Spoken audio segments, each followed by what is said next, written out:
和你讀聖經。和睦的人有福了，因為他們必稱為神的兒子。用順口溜記一章靈命記性漸增長。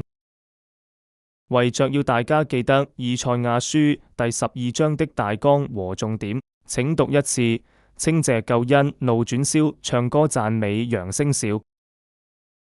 開始讀經前，一起祈禱，感謝天父讓我有讀經的時間，求聖靈加添能力遵行你的旨意，求耶穌赦免我所有的過犯，禱告奉耶穌名求阿門。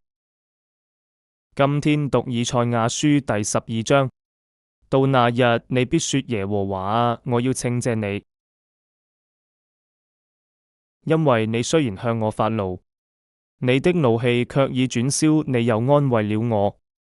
看啊，神是我的拯救，我要倚靠他，並不懼怕，因為主耶和華是我的力量，是我的詩歌，他也成了我的拯救。所以你們必從救恩的泉源歡然取水。在那日，你們要說：當稱謝耶和華，求告他的名，將他所行的傳揚在萬民中，提閱他的名已被尊崇。你們要向耶和華唱歌，因他所行的甚是美好。但願這事普傳天下，錫安的居民那當揚聲歡呼。因為在你們中間的以色列聖者乃為至大。讀經完畢。為着要大家記得第12章的大綱和重點，請讀一次：稱謝救恩，怒轉消，唱歌讚美，揚聲笑。若果大家對以上14個字有更好建議，歡迎留言指教。